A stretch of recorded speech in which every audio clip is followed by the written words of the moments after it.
everyone, I hope you're having a lovely day. Today's video I wanted to share with you my flare-up kits. This was something that I discussed with my pain management physiotherapist at UCLH, and she's part of my hypermobility team. She actually has hypermobility problems herself.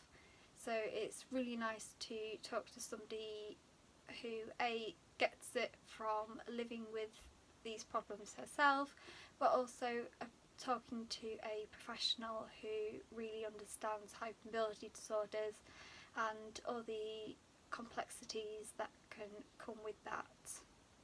The first thing that I keep in my flare-up bag is my medical bag, which I've already done a video on, and I will link that up in the corner here. So if you want to have a look at what I keep in here, you can check that video out. The next thing that I keep in there is my TENS machine, which has a heat function on it, which is really helpful.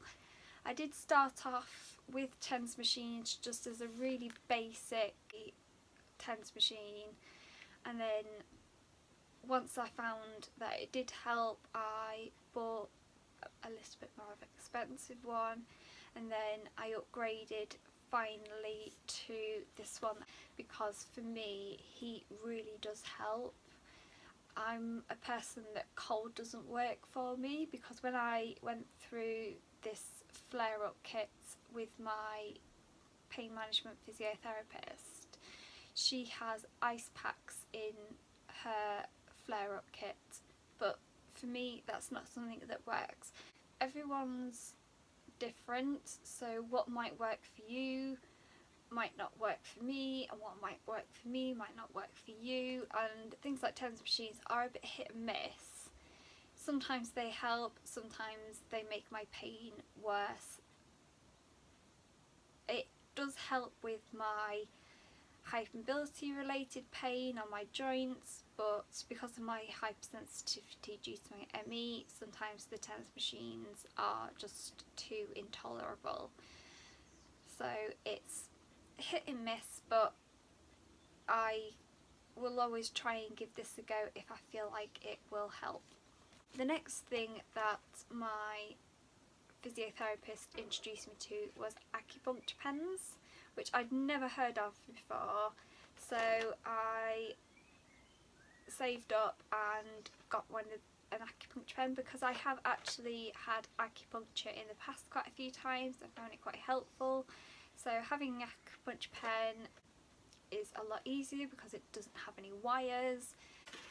So this is my acupuncture pen, and basically you just put it on the area where your pain is. So if it's my wrist, and then you just press the button and it just gives you some kind of acupuncture like sensation, a bit like a TENS machine slash acupuncture, and it can just help. And this is really portable, unlike a TENS machine.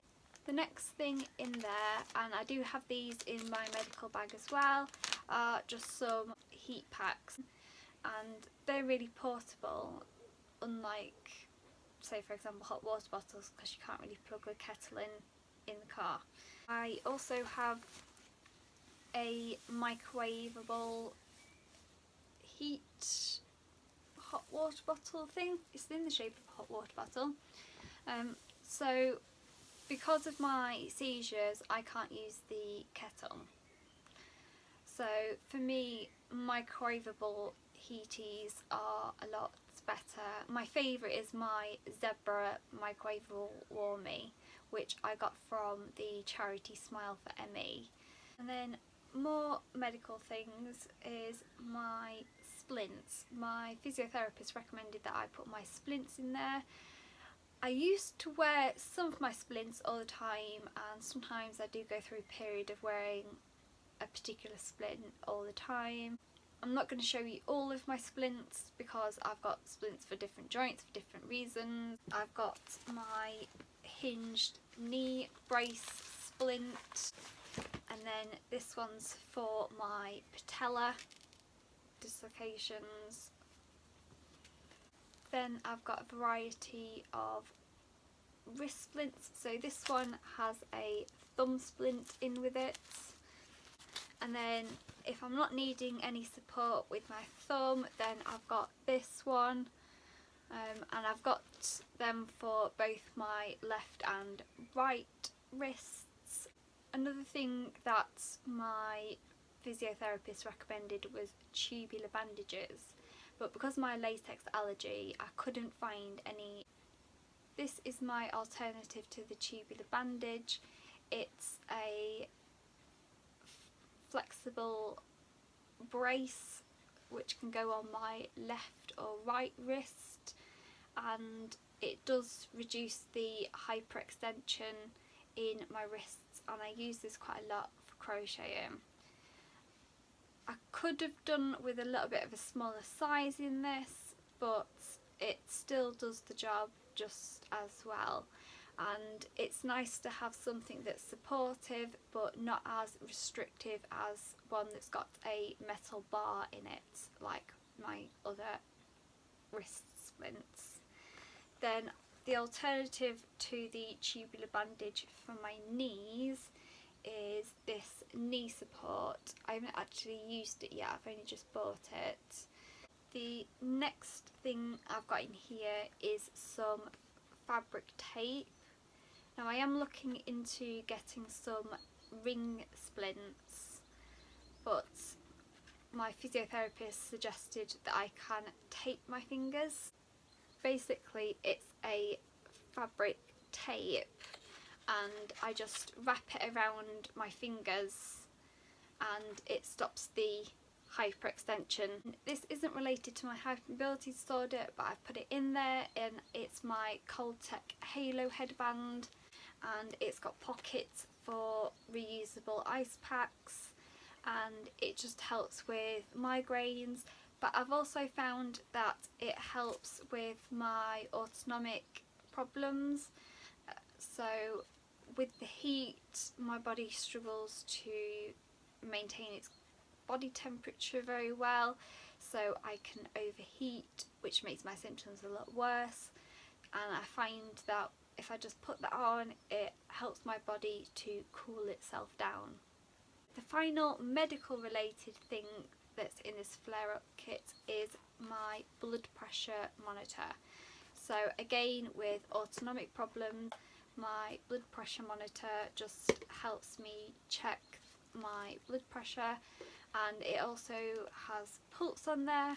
But I do have a Apple Watch, which is the Series 6, so this has ECG function, heart rate and blood oxygen. It's the first ever smartwatch that I've had, and I have found on a medical level it's really helpful, and it also detects falls.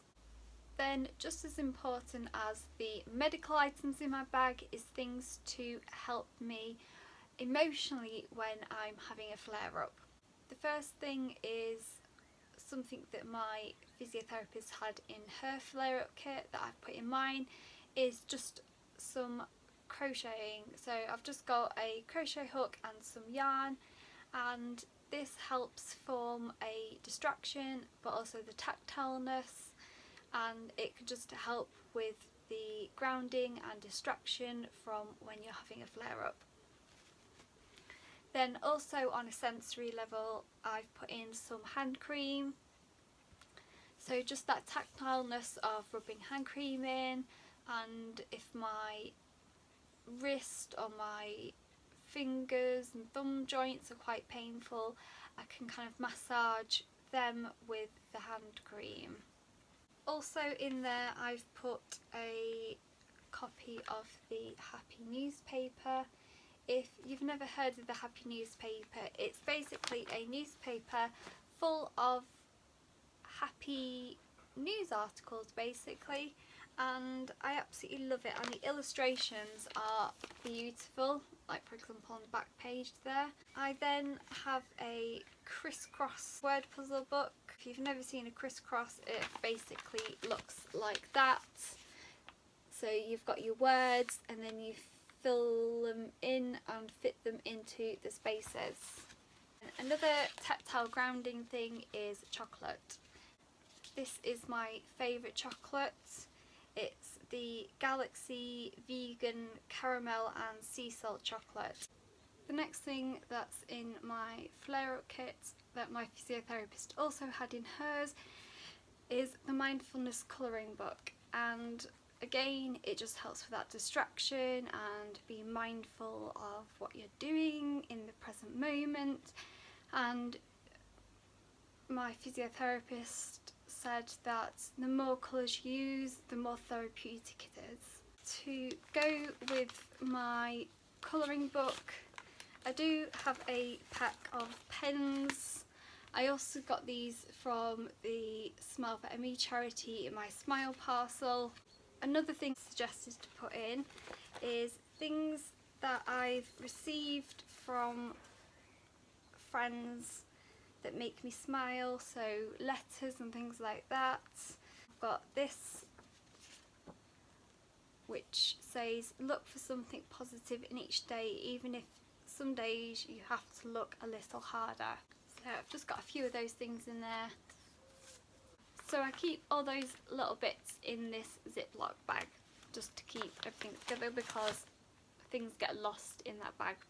Another thing suggested to put in my flare-up kit is aromatherapy, because again the smell is something that is very grounding and relaxing. I've got these two aromatherapy roller balls which you just put on your pulse points, so I've just got them. Like I've already said, some things that I've got in my flare-up kit might work for you, other things might not work for you. You might not want to write to people, you might want to put your iPod in there or a pair of headphones. I mean, I do have some headphones in my medical bag, so I do have them in there, but I've just gone through my flare-up kit, and I will write a list of everything that is in my flare-up kit in the description box below, just so you can have something as a reference to start to build your own flare-up kit. I hope you found this video helpful, and if you've got any questions, please do leave them in the comments below. And if you've got any suggestions for what I can add to my kit, I would love to hear your suggestions. If you've got a flare-up kit, tell me what you put in yours, because I think sharing ideas is so helpful, because you might suggest something in the comments and it makes me think like, oh yeah, that would really work for me, or somebody else might read your comment and think, oh yeah, that might work for me too. So I think sharing ideas is a fantastic idea, so please do comment below, and if you enjoyed this video, give it a like, and if you want to keep up to date with more videos, hit subscribe. If you are a subscriber to my YouTube channel, or you're just about to click subscribe, thank you so much for supporting my channel, it means a lot. So I hope you have a lovely rest of the day, and if you're not having a good day, I hope tomorrow or next week is a brighter and better day or week for you. So I'll say bye for now and see you in the next video.